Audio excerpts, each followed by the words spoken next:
पिता, क्या मैं तुम्हें याद हूँ? मुझे तो तुम याद रहते हो, क्योंकि ये हमेशा मुझे याद कराया गया। फांसीवाद मुझे कभी किताब से नहीं समझना पड़ा। पिता के लिए बेटियां हमारे यहाँ शरद में देवभूमि से आई प्रवासी चिड़िया थी, या बसवारी वाले किसी खेत में उग आई रंग बिरंगी मौसमी घास। पिता, क्या मैं तुम्हें याद हूँ? शुक्ल की बेटी हो, ये आखिर मेरे साथ ज़िंदगी भर चलता रहा। जब मेरे पास सबको याद रहा कि मैं तुम्हारी बेटी हूँ, तो तुम्हें क्यों नहीं याद रहा? माँ को मैं हमेशा याद रही, बल्कि बहुत ज़्यादा याद रही। पर पिता को?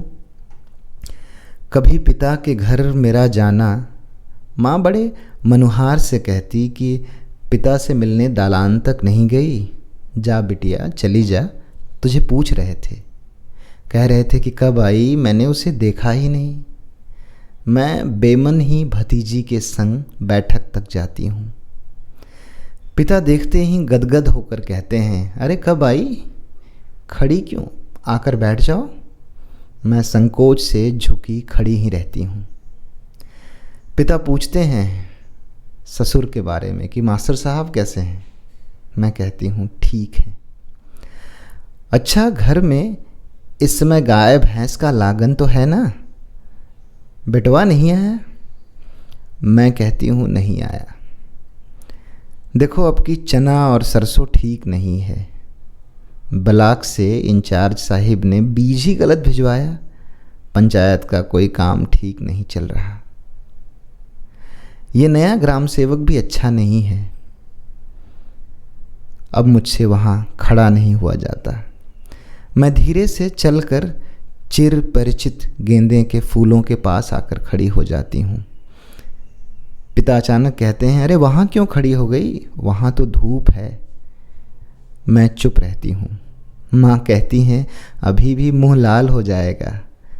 पिता गर्व मिश्रित प्रसन्नता से कहते हैं, और क्या, कहाँ धूप और भूख ये सह पाती है।